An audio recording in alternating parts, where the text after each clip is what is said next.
Olá pessoal, Café com TV já está aqui no ar. Eu, Camila Dourado, agradeço pela sua companhia na tela da TV Alterosa. Na edição de hoje vamos analisar a lavoura de café.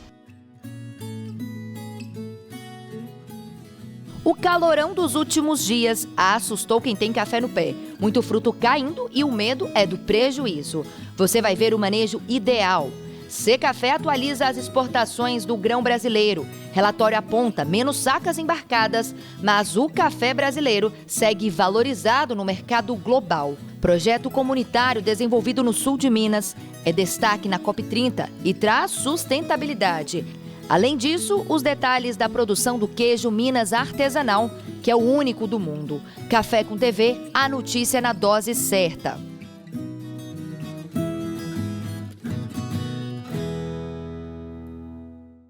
Abrimos a edição do programa de hoje analisando a lavoura de café. O calorão dos últimos dias assustou quem tem café no pé. Muito fruto caindo e o medo do prejuízo. Além do clima, o produtor tem que correr contra o tempo para combater a broca e a ferrugem. A janela de controle é agora. Quem anda pelo cafezal já percebeu o chão mais forrado de frutos do que o normal. O calor excessivo em dezembro e no início deste ano acelerou processos nas plantas. Segundo a Fundação Procafé, uma parte dessa queda é natural na época do ano, mas a temperatura alta exige atenção. A queda de fruto, ela até certo ponto é natural, tá? Existem 4 fases de desenvolvimento do fruto, que é o chumbinho, que é logo após a florada. Historicamente, dentro dos nossos dados, durante a expansão dos frutos, cai em média metade dos frutos.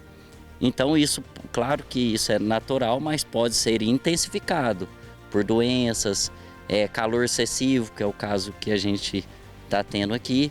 Natural, até porque nós estamos no ano de safra mais alta, então aquela lavoura que tem mais café, teve uma florada mais intensa, ela também derruba mais, né? No mês de dezembro, aqui em Varginha, foi 1,7 graus a mais do que a média. Esse calor está pegando bem na época da expansão rápida dos frutos. E esse calor muito intenso diminui o rendimento da fotossíntese e, consequentemente, o tamanho máximo desse grão já fica prejudicado. O cenário lembra o de safras passadas, quando o calor prejudicou o enchimento dos grãos. Este ano as lavouras estão mais carregadas, o que é um bom sinal, mas o risco agora é ter muito café miúdo ou leve, se faltar chuva nos próximos meses. O volume de café que a gente está vendo nas plantas está satisfatório, né? No entanto, está muito parecido com a safra 23-24, onde teve problema na peneira, né, que foi um problema justamente nessa época de alta temperatura. No ano passado, depois da expansão rápida dos frutos, vem a época da granação, que é o acúmulo de massa seca. Na última safra, 24-25, a gente já teve um problema nessa fase, que teve um veranico muito grande. Isso fez com que o grão de café ficasse menos denso, ou seja, mais leve. Ele tinha tamanho, mas não tinha peso. Então, nessa safra, a gente, claro que vai ter esse problema maior, menor intensidade, mas a gente já vê que vai ter algum problema no tamanho, já tem algum prejuízo no tamanho. E não é só o clima que preocupa, não. O calendário de defesa sanitária está apertado. Com o fruto crescendo, velhas inimigas do produtor estão à espreita, como a broca. A broca agora é a época que ela está em trânsito, que esse fruto está grande, ela experimenta, mas ela só vai deixar os ovos quando tiver massa branca, quando tiver um teor de água menor do que 70% no grão.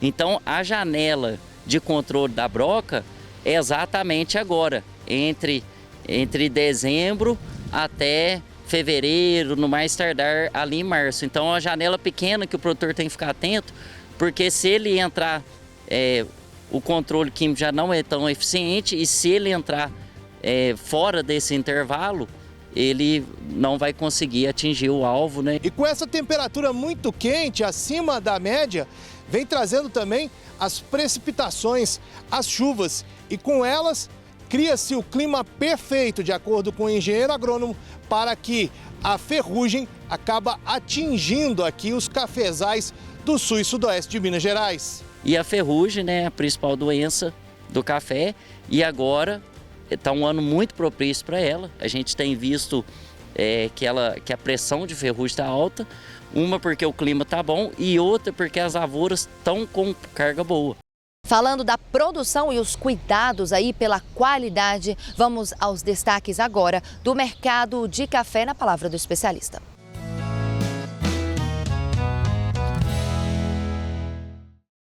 Olá, produtor e produtora de café do Brasil. Preço do café apresenta queda na Bolsa de Nova York. O preço médio da semana ficou em 348 centavos de dólar por libra-peso, 1.000 pontos abaixo em relação ao preço médio da semana anterior. Deste modo, o preço do café rompe um suporte importante aí que era o de 350 centavos de dólar por libra-peso. No mercado físico, o preço pago ao produtor passou de 2.200 para 2.150, isso preço médio da semana anterior e desta semana. Isso para um café tipo 6, bebida dura, 86 defeitos. Portanto, caiu bem menos do que na Bolsa de Nova York. O fato é que, com preços em queda, o volume de venda do produtor caiu drasticamente. Este movimento de baixa de preço está atrelado ao cenário climático positivo para o Brasil, que vem apresentando nas últimas semanas um bom volume de chuvas no cinturão cafeeiro, trazendo boas perspectivas para a safra próxima. Apesar disso, a relação oferta e procura segue apertada e os estoques globais baixos, de certo modo, limitam aí a questão de preços para baixo. Enfim, é isso. Mais uma vez, obrigado. Semana que vem tem mais.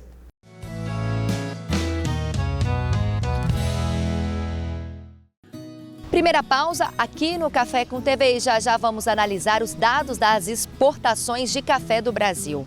Um relatório aponta menos sacas embarcadas, mas os grãos daqui do Brasil seguem valorizados no mundo. Você vai ver os detalhes já.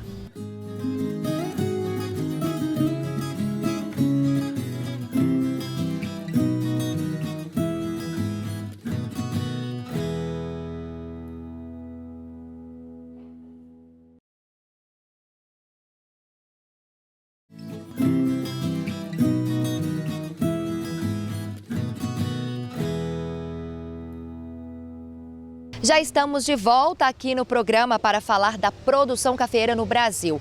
Ao longo da semana, o Secafé divulgou os dados das exportações de café do Brasil. O relatório aponta menos sacas embarcadas, mas os grãos brasileiros seguem valorizados no mundo. Veja só os detalhes na reportagem. As exportações de café do Brasil caíram no ano passado, mas a receita cambial atingiu um recorde histórico. O país embarcou cerca de 40 milhões de sacas, queda de aproximadamente 21% em relação a 2024. Mas o faturamento chegou a 15,6 bilhões de dólares, alta de 24%. Nós já vínhamos noticiando porque 2025 foi um ano com menor disponibilidade de café, menor nível de estoques, uma safra 2025 colhida inferior em volume à safra 2024. E com isso, o Brasil, sendo o maior produtor, o maior exportador e segundo o maior consumidor da bebida, com essa pressão sobre os estoques, sobre a disponibilidade de cafés, os preços foram muito expressivos. E por causa disso, nós tivemos recorde na nossa série histórica, na nossa balança comercial. As nossas receitas com café externas foram de 15,6 bilhões de dólares, mais 24%, o que representou 87 bilhões de reais. E dessa forma, o café sozinho representou 9,2% de todas as exportações do agronegócio brasileiro em 2025. Segundo o Secafé, a redução no volume já era esperada por questões de embarque e a menor disponibilidade de café impactada pelo clima. O cenário também foi influenciado pelo tarifaço dos Estados Unidos, que fez o país perder a liderança entre os principais destinos do café brasileiro. Se formos falar dos países ao longo de 2025, é importante destacar que a gente ainda sofre os efeitos do tarifaço do presidente Donald Trump. Entre 6 de agosto e 20 de novembro, perdurou o tarifaço de 50% sobre todos os cafés brasileiros. Lá no dia 20 de novembro, nós conseguimos a isenção para os cafés verdes e cafés industrializados. Porém, o café solúvel não foi contemplado. Então, a gente ainda sofre com 50% de taxação. Por isso, o Brasil ainda segue prejudicado pelas tarifas. Diante disso, a Alemanha passou a ser o país que mais importou os cafés do Brasil ao longo de 2025. Foram 5,4 milhões de sacas.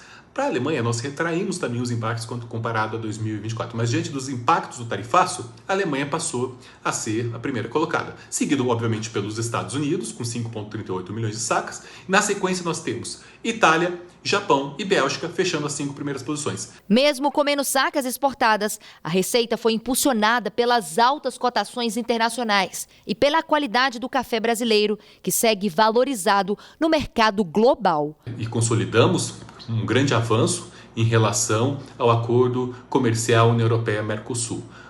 2 blocos que vão se tornar o maior acordo do mundo, com mais de 700 milhões de pessoas envolvidas e mais de 22 trilhões de dólares de produto interno bruto. Então, muito importante para gerar integração econômica, investimentos industriais, investimentos em inovação tecnológica nas duas vias. E para nós, o café, muito importante porque nós sofremos 9% de tarifa com o café solúvel para entrar no mercado europeu e o torrado e moído 7,5%. Portanto, vamos ter isonomia em relação aos nossos principais concorrentes e agregar valor e seguir na industrialização e nos investimentos, nessa integração entre os blocos.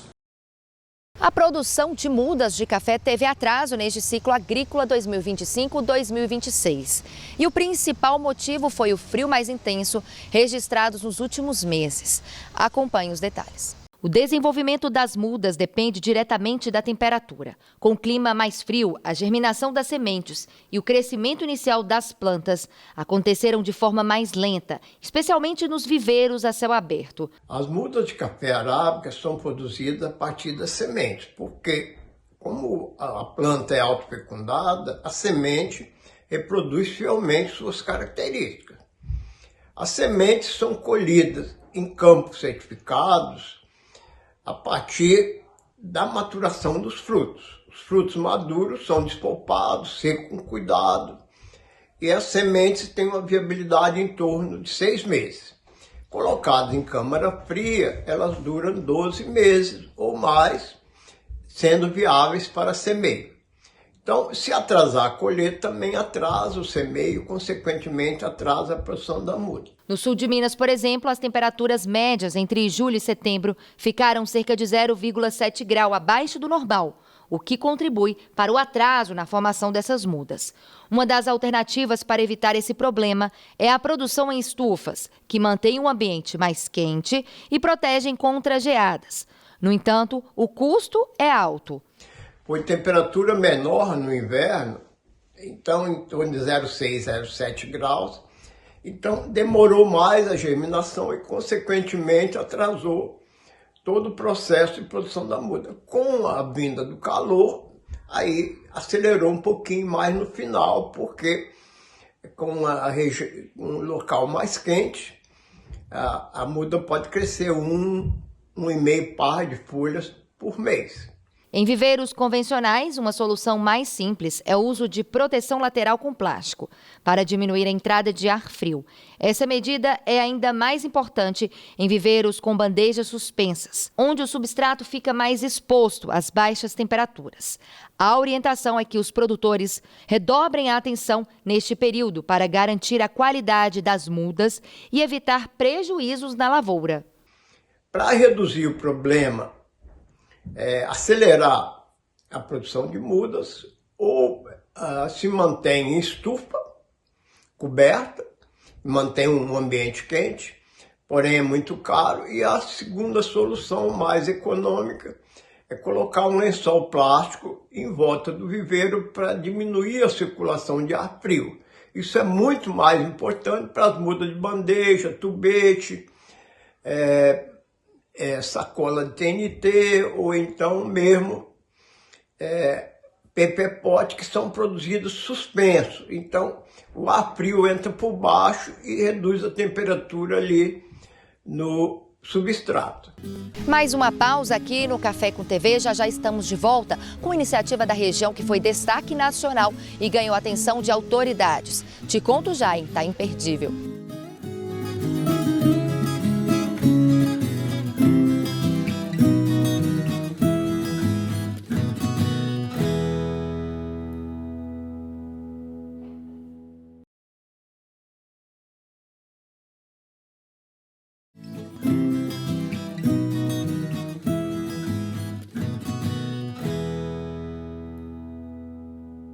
E o Café com TV já está aqui de volta. Olha só que bacana. 2 ações de extensão da Universidade Federal de Lavras, desenvolvidas em Três Pontas, no sul de Minas, passaram a integrar o Mapa Interativo de Desenvolvimento Sustentável e lançado durante a COP30, Conferência Mundial sobre as Mudanças Climáticas. A horta comunitária transformou um terreno sem uso em um espaço produtivo, baseado em práticas agroecológicas envolvendo crianças, jovens e moradores em situação de vulnerabilidade. Além de produzir alimentos, o projeto promove educação, consciência ambiental e qualidade de vida.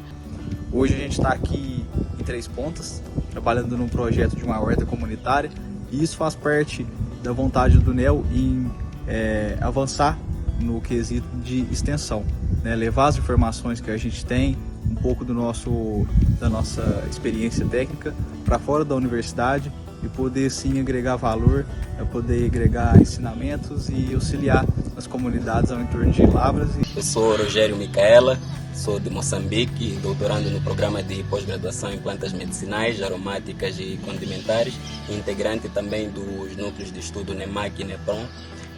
Dentre as espécies que nós trouxemos aqui, as medicinais, tem algumas espécies de menta. Uma delas é a menta pulejo, mais conhecida como poejo, e assim como as outras espécies de menta, é rica em monoterpenos oxigenados, dentre eles a pulegona, por exemplo, e também é utilizada para dentre outros fins como um expectorante.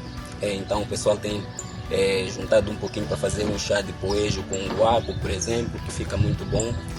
Estamos com muitos voluntários dedicados e teremos 15 metros, 3 canteiros para estar implementando um trabalho aqui na escola Projeto Ubuntu e Paróquia Nossa Senhora da Aparecida. Vamos ver como vai ser o nosso futuro. O projeto faz parte de uma iniciativa da Universidade Federal de Lavras, que foi desenvolvida em Três Pontas. A horta comunitária Raízes do Bem e o Dia de Campo do Projeto Quatis mostram na prática como a universidade atua junto à comunidade com ações voltadas à sustentabilidade, educação ambiental e segurança alimentar. É um projeto de extensão rural, de extensão universitária, chamado Horta Comunitária Raízes do Bem. Ele envolve alunos de diversos núcleos de estudo aqui da UFLA, né? Eu posso mencionar, por exemplo, o GEOL, Núcleo de Estudos em Plantas Oleaginosas, Óleos, Gorduras e Biodiesel, o NEL, que é o Núcleo de Estudos em Olericultura. Temos também a participação do Núcleo de Estudos em Plantas Medicinais, Condimentares e Aromáticas. E esse pessoal aqui da universidade se associou, se juntou ao pessoal da associação Ubuntu no município de Três Pontas, que é uma associação vinculada à paróquia da Nossa Senhora Aparecida. Os projetos foram apresentados durante a COP30, Conferência Mundial sobre Mudanças Climáticas, por um estudante da UFLA que participou de atividades como representantes de todo o país. A troca de experiências mostrou que ações simples, muitas vezes feitas de forma voluntária, podem gerar grandes impactos sociais e ambientais. Estamos aqui hoje fazendo campo de plantas medicinais. Nós trouxemos aqui o núcleo NEMAC, né, que estão aqui o pessoal, que nos ajudou hoje a implementar essas espécies aqui para a gente proporcionar aí ao pessoal alguns chás medicinais a futuro aí no workshop. Estamos aqui então com a Tayane, sou representante do núcleo NEPROM, também participo do NEMAC, sou estudante de pós-graduação da fitotecnia, estou aqui com a equipe também, o Rogério. Sou Rogério, do NEMAC e NEPROM também. Eu sou Ana Caroline, do NEMAC e NEPROM e estudante de mestrado, né, do programa de plantas medicinais lá da UFLA. E hoje nós completamos aqui, né, os 2 últimos canteiros com algumas espécies de plantas medicinais que a gente trouxe lá do horto. Entre elas a gente trouxe capim-limão, algumas espécies de hortelã, manjericão, e estamos aqui finalizando, colocando palhada, deixando tudo bonitinho para a comunidade quando quiser vir aqui, conhecer, pegar umas plantinhas, umas mudinhas para fazer seus chazinhos. E é isso, gente. Nós hoje tivemos o plantio de plantas medicinais, né? Nós temos capim-limão, tomilho, hortelã e uma série de outras plantas que a gente acredita que vão ser interessantes para a comunidade. Segundo a coordenação, a ideia é servir de exemplo para outros bairros e cidades, mostrando que a extensão universitária pode ser uma ferramenta poderosa na construção de um futuro mais sustentável. Além de fornecer alimento para as pessoas, o projeto ele tem esse viés extensionista, esse viés de formação, de capacitação, para que as pessoas possam, após a finalização do projeto, continuar ali produzindo alimentos e servindo a população de uma maneira geral. E a gente espera que o sucesso desse projeto seja replicado, né? Que outros municípios da nossa região, aqui no estado de Minas Gerais e em qualquer outro lugar do Brasil, possa incorporar essa iniciativa também nas suas comunidades para promover cada vez mais o bem-estar social, né? A segurança alimentar e o desenvolvimento sustentável do nosso país como um todo. E o agronegócio tem ganhado destaque no uso da energia renovável no Brasil. Um levantamento da Fundação Getúlio Vargas mostra que o setor já representa quase 1/3 do consumo de energia limpa no país. Uma reportagem, você vai ver como essa energia solar tem ajudado o produtor rural a reduzir custos e tornar a produção mais eficiente e, claro, sustentável. Um levantamento do Observatório de Bioeconomia da Fundação Getúlio Vargas aponta que o setor responde por cerca de 29% da energia renovável consumida no país e por aproximadamente 60% das fontes renováveis da matriz energética nacional. Os números reforçam o protagonismo do campo em um momento estratégico para o país, em que a eficiência energética, redução de custos e sustentabilidade caminham juntas. De acordo com a Associação Brasileira de Energia Solar, sistemas fotovoltaicos podem reduzir em até 95% a conta de luz em propriedades rurais, com impacto direto em atividades como irrigação, bombeamento de água e armazenamento e refrigeração de alimentos. Os dados demonstram não apenas a importância dos produtores como consumidores, mas também como agentes da transformação energética brasileira. A analista ambiental aponta quais são os principais retornos da energia solar, especialmente na redução de custos e também na eficiência da produção. Bom, a redução econômica imediata, né, que assim que a produção começa a rodar, ela já cai muito o valor da conta de energia. A médio prazo, né, que ela se paga em média de 5 anos.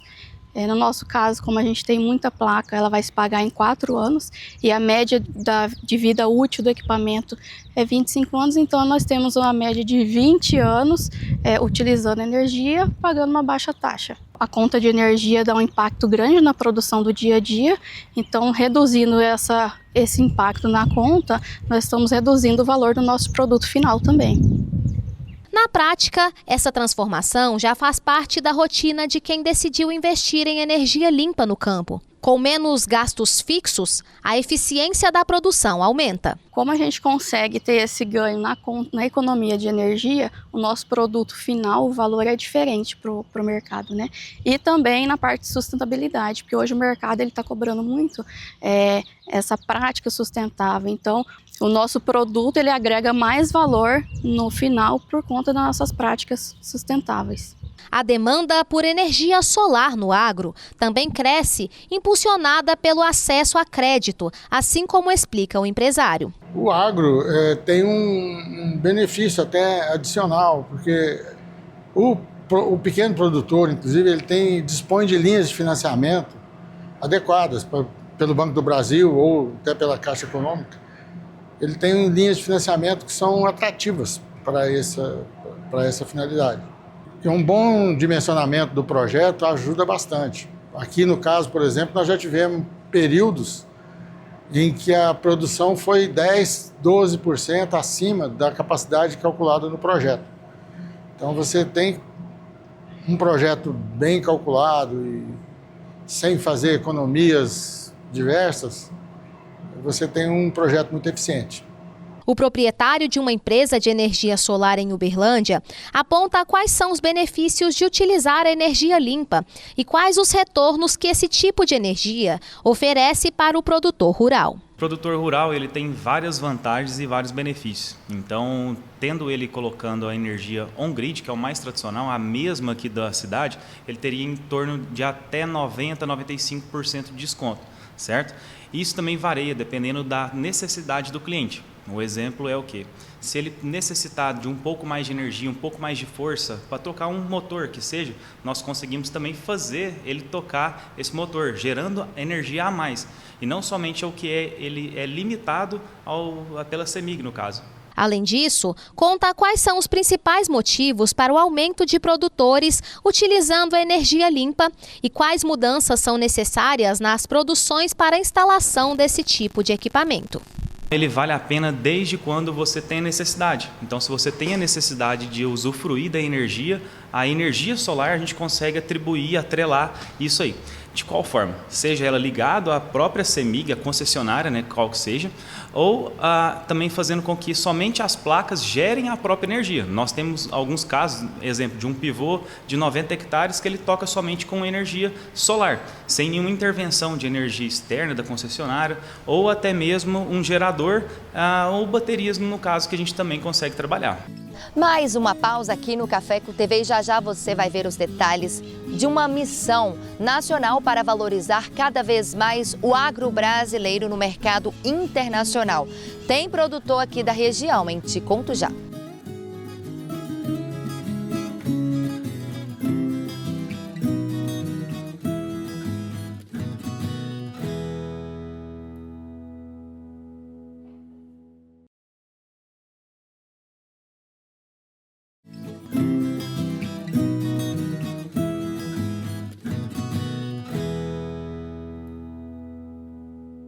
O Café com TV já está aqui de volta. Já mostramos aqui no programa que o agro brasileiro está em destaque internacional. Uma missão organizada pelo projeto AgroBR leva empresários rurais a Dubai para participar de feiras internacionais e ampliar o conhecimento sobre o mercado externo. A iniciativa busca fortalecer a presença dos produtos do campo brasileiro no exterior e destacar a importância do trabalho de promoção internacional no setor.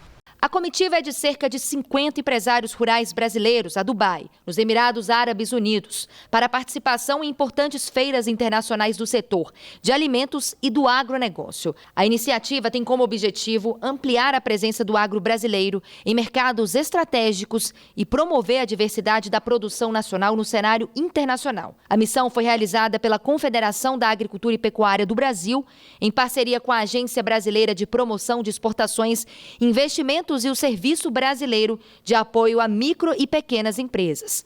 A Carolina faz parte dessa comitiva e produz cafés especiais em Santa Rita do Sapucaí. E hoje essa iniciativa, essa oportunidade do AgroBR, essa oportunidade de participar da feira da missão em Dubai, é uma validação de que iniciativas como essas, de olhar para as pessoas, tanto porteira para dentro quanto porteira para fora, que são os consumidores, são importantes e que o mundo valoriza.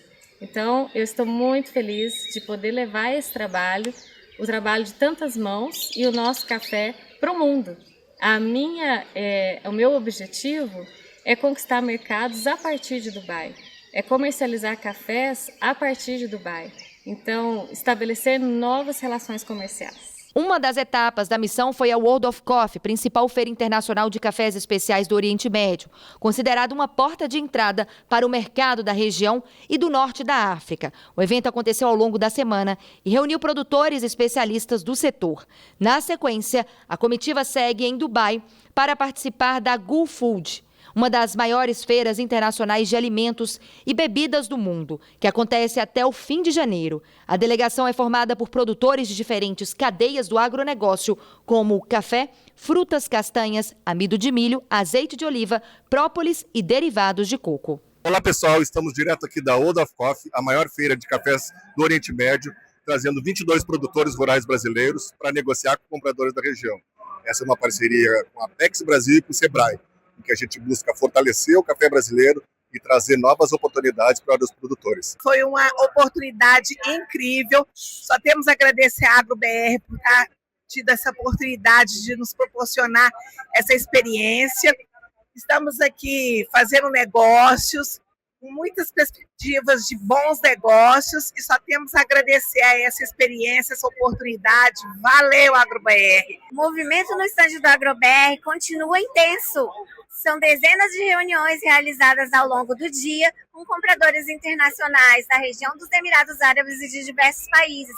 É o agro se conectando com o mercado global e trazendo oportunidade para o café brasileiro. Nós viemos aqui para a World of Coffee em Dubai, através da AgroBR, e está sendo uma experiência incrível para a gente, abrindo umas possibilidades de negócio. A gente pode trazer, né, o café brasileiro aqui para o mundo árabe, eles conhecerem as preciosidades que o Brasil tem. Isso é uma oportunidade imensa, não só para nós produtores, mas para o Brasil também, em mostrar a qualidade que nós temos dos nossos produtos, que às vezes ficam, né, ainda o mundo não consegue enxergar. E essa é uma oportunidade muito boa, uma vitrine realmente mundial para os cafés brasileiros.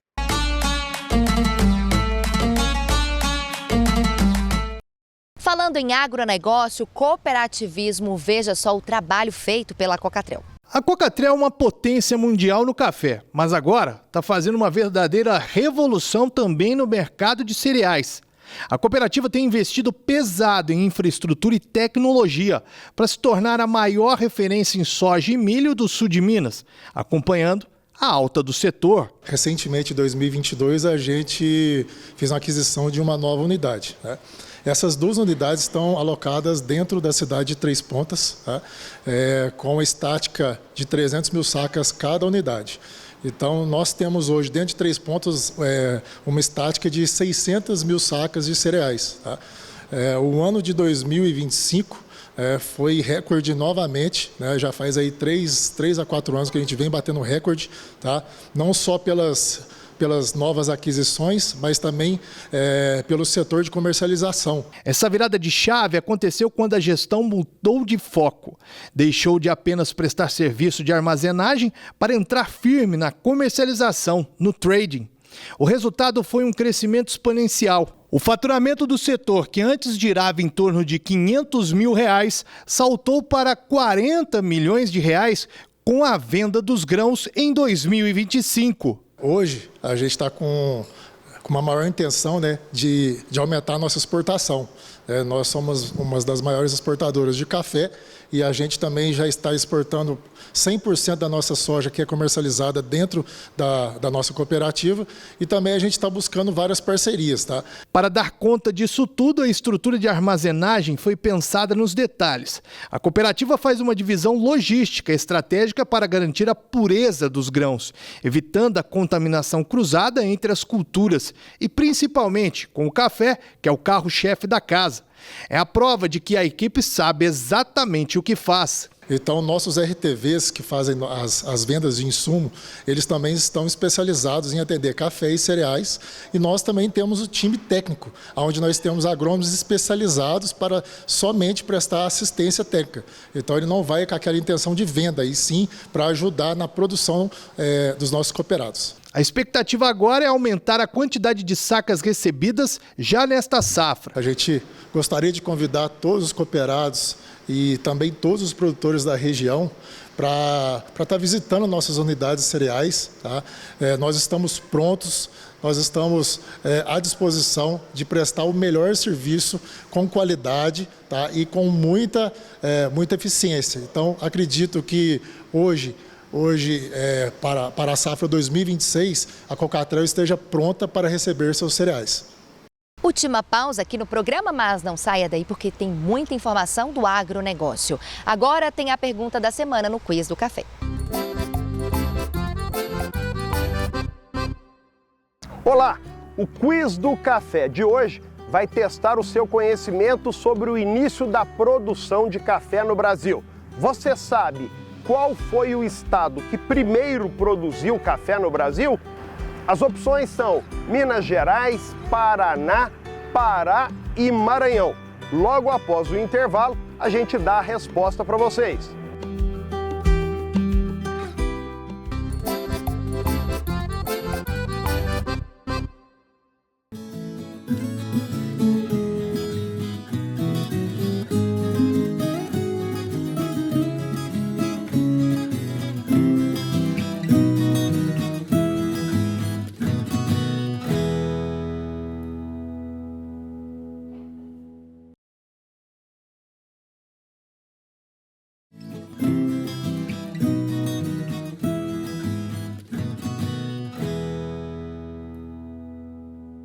E o Café com TV com as principais notícias do agronegócio já está aqui de volta com a resposta do quiz da semana. Voltamos com o quiz do café para responder a pergunta: qual estado iniciou a produção de café no Brasil? E acertou quem colocou o Pará. As primeiras sementes foram levadas para lá em 1727. Então, tudo começou no estado do Pará. Um abraço e até a próxima semana.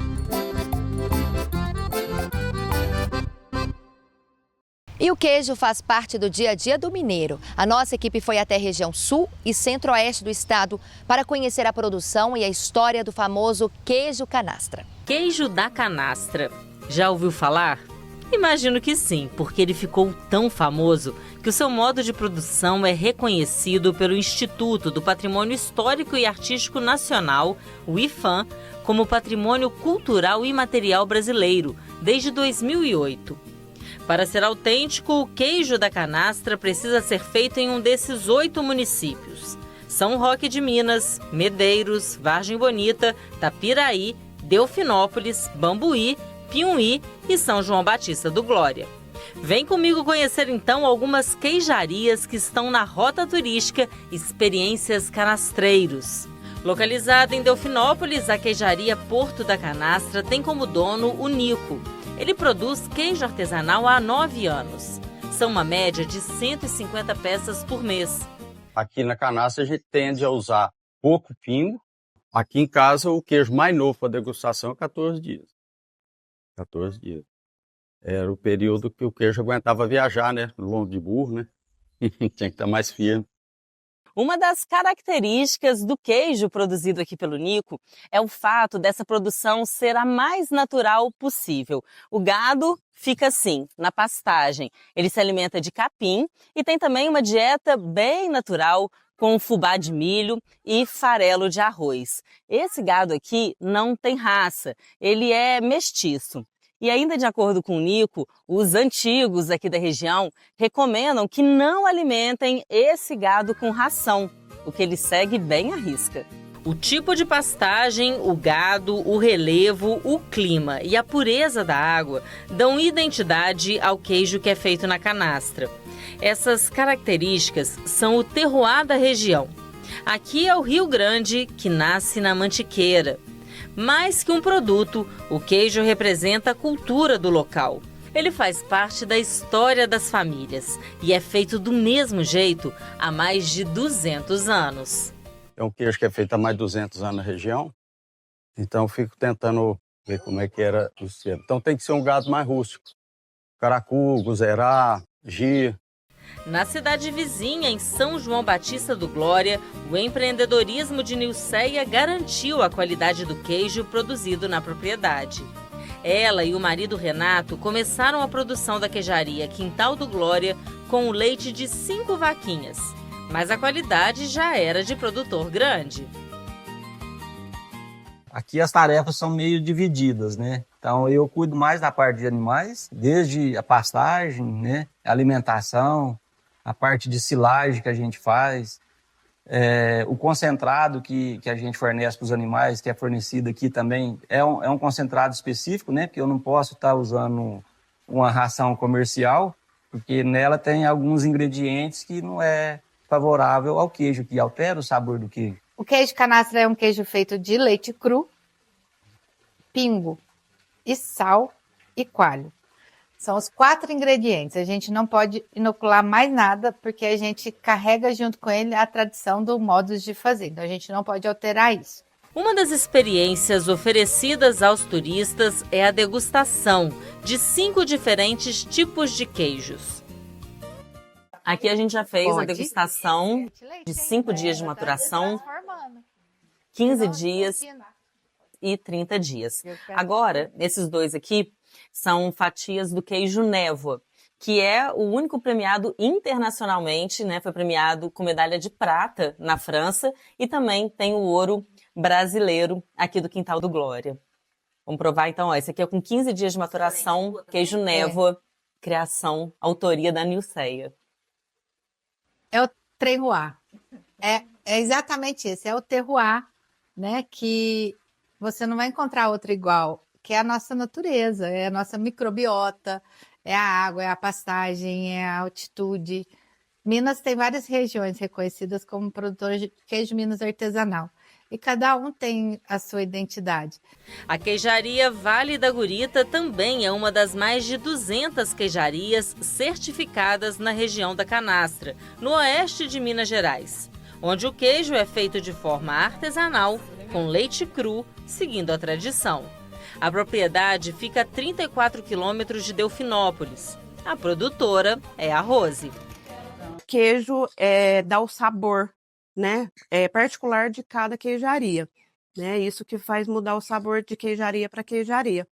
E o queijo, como ele é vivo também, depende de quem está manipulando, quem está fazendo a queijeira também. Isso é muito importante, que ele sente se está feito com amor ou não.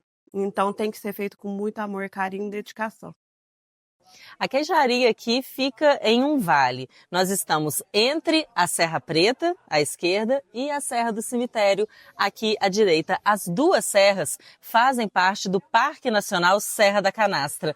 Não é isso, Vinícius? Isso. Aqui a gente está na queijaria Vale da Gurita, que foi a primeira queijaria a ganhar uma premiação mundial aqui de Delfinópolis. Então é um lugar que a gente sempre trai o turista, que ela conquista o turista pela vista, pela beleza dela, né? E pelo principal, que é o queijo, que a gente fala que é o nosso ouro que a gente tem aqui, né?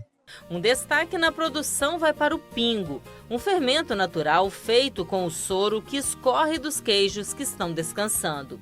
Já com a massa na forma, cada produtor dá o próprio toque especial no tempero do queijo. É usado apenas o sal grosso e mais nada. Depois a peça é lixada por fora. O sabor, a textura e a coloração do tradicional queijo da canastra vem com um tempo de descanso, chamado de maturação. Na época da chuva aparece um outro queijo com a casca florida, que nada mais é que o mofo. O curado é o queijo da canastra como era antigamente. Com mais de 22 dias de maturação, tem sabor marcante. Hoje é o único que pode ser comercializado com o selo da IP Canastra. Né? Quer fazer queijo para ganhar dinheiro. E eu não queria fazer queijo só para ganhar dinheiro, eu queria preservar essa história que eu acho linda. E aí por isso que vinha essa briga. Eu falei, Renata, a gente tem que honrar esse queijo, meu filho, não pode fazer qualquer queijo de jeito nenhum.